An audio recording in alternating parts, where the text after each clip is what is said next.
the Columbia University graduate student and pro-Palestine activist, was arrested by ICE on March 8th, 2025. Khalil, a legal permanent U.S. resident married to an American citizen, was detained over his role in campus protests against Israel's actions in Gaza. Now, quick search on Jewish Voice for Peace. It really didn't take long, but one of the biggest names tied to this organization was George Soros through his Open Society Foundations. As of 2016, $650,000 to Jewish Voice for Peace. Yep. Paid described for things such as human rights work, quote. So, Tyler, so glad to have you here. Who's really behind this protest, right? Like, this can't just be people hanging out in New York City being, let's go take over the Trump Tower, right? Like, what's really going on here?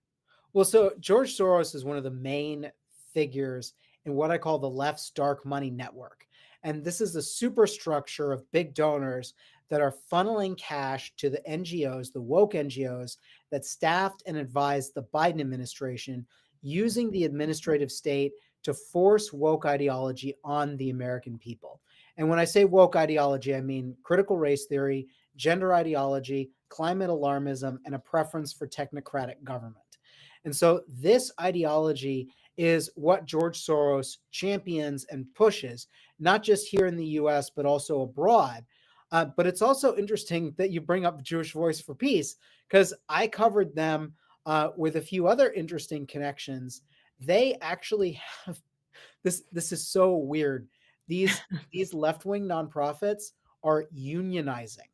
So, like, the idea of a nonprofit, you know, you're meant to educate the public, you're meant to serve the public, but of course, the funny thing is, these left-wing groups, they believe in unions so much that they want to create an adversarial relationship between management and labor inside these organizations, where theoretically the people work there because they believe in the mission. They believe in the people. So it's so insane that you would have a nonprofit unionize, but that's where we are. So there's a union at Jewish Voice for Peace, and this union is part of a superstructure of unions that also represents the Washington Post, Politico, the Southern Poverty Law Center, and many other people. These connections are all over the place. And of course, for those, I think Catholic Vote listeners are very well aware of the Southern Poverty Law Center.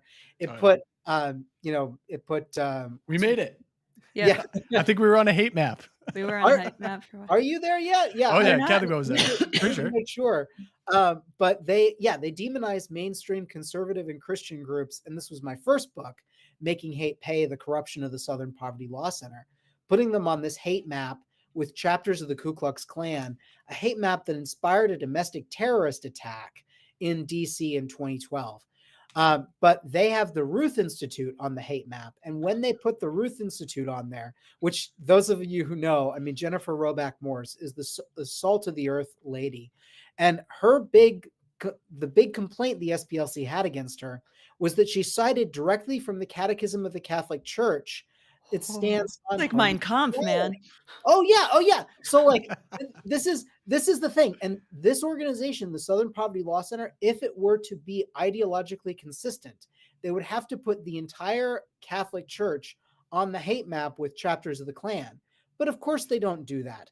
But the interesting thing is the FBI cited them on radical traditional Catholic hate groups. The Richmond Memo. I remember that. Yes. The Richmond Memo. So all of this, and they were able to influence the Biden administration. They're part of what I describe as the Woketopus, this network of left-wing groups that staffed and advised the Biden administration and pushed it. And so I testified before Congress because I found a lot of connections between George Soros, Open Society Foundations, a group called the Tides Center and the Tides Foundation, and USAID, which sent the Tides Center $20 million.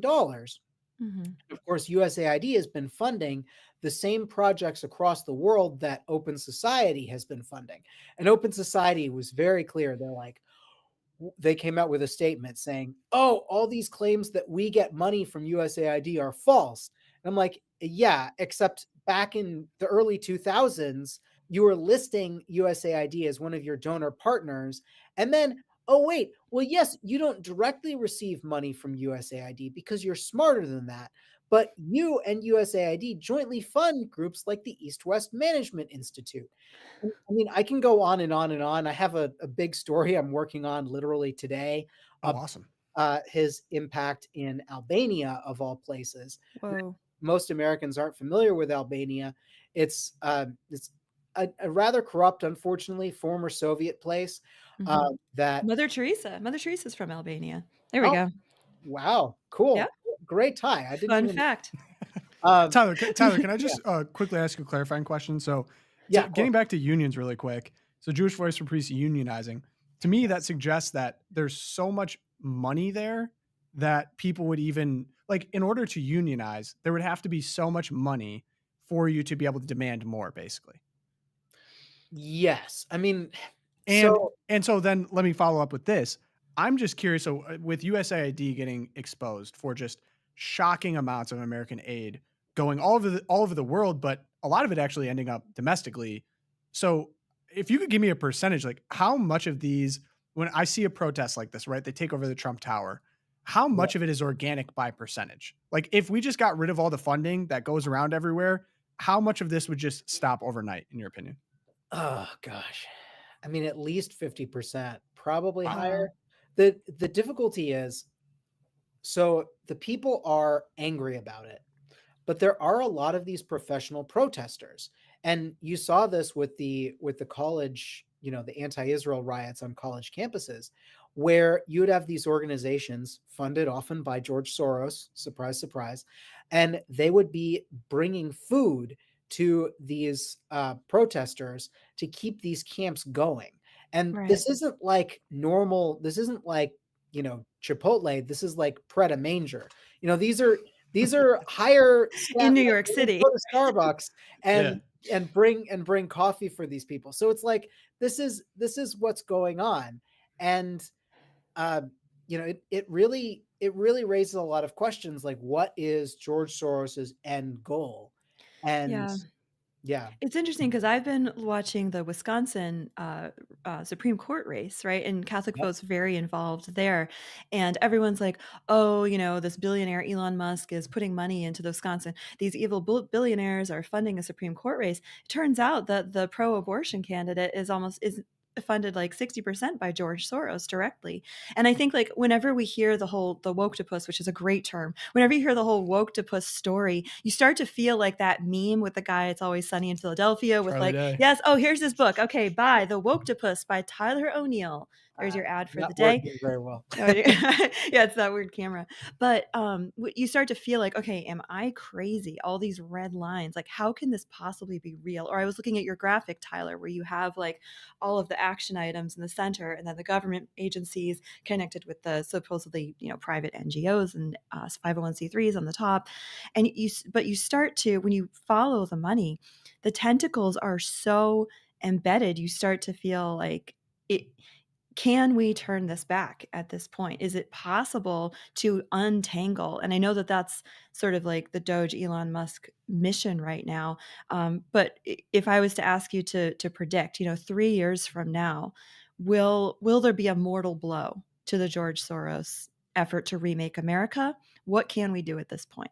No, no. I mean, part of the point of the book, and I mean, I say this throughout because I wrote it before the 2024 election, before I knew that Trump was going to win, and I say over and over again, like even if a conservative president takes over, this influence campaign is going to continue. These people believe what they believe, and I think this is one of the great, this is the albatross hanging around the neck of the Democratic Party because Mm, they realize, and I mean, this is not no secret that many of them realize they have to tack to the center. They have to become a little bit more moderate. You had that meeting, and they chose Loudoun County to go meet and strategize about Yeah. this. But they ultimately, like the DNC, tried to distance itself from that meeting, right. and the reason is because this woke influence campaign, the superstructure, is there to stay.